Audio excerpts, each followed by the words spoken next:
৩০ জন উচ্চপদস্থ মার্কিন ও ইসরায়েলি কর্মকর্তা একসাথে নিহত। এটা কি শুধু গুজব নাকি যুদ্ধের আগে অন্ধকার সত্য?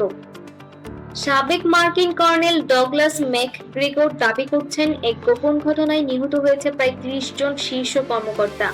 এই খবর সামনে আসতেই তীব্র চাপে ইসরায়েলের প্রধানমন্ত্রী বেঞ্জামিন নেতানিয়াহু।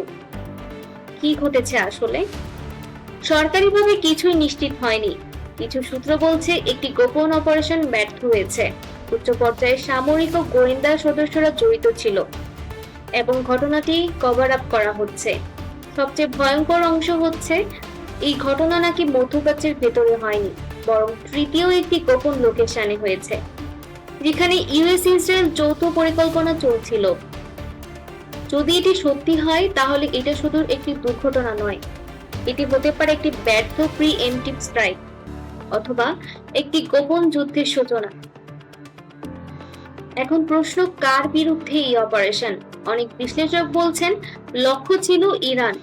আর যদি তাই হয় তাহলে এই ব্যর্থতা সরাসরি যুদ্ধের আগুন জ্বালাতে পারে।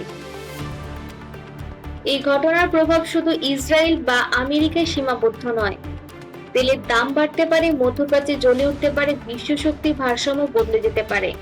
আর সবচেয়ে বড় ভয়, একাধিক ফ্রন্টের যুদ্ধ। কিন্তু গল্প এখানেই শেষ নয়। কিছু সূত্র বলছে এই ৩০ জন আসলে ছিল একটি বিশেষ শ্যাডো কমান্ড গ্রুপ, যারা সরাসরি টপ লেভেল কনভার্ট মিশন পরিচালনা করত। তাদের মৃত্যু মানে একটি পুরো অপারেশনাল নেটওয়ার্ক ধ্বংস। কিন্তু প্রশ্নটা এখানে রয়ে যায়, এটা কি সত্যি একটা দুর্ঘটনা নাকি কেউ ইচ্ছে করে এই হামলা চালিয়েছে? আর যদি সত্যিই হয় তাহলে পরবর্তী টার্গেট কে?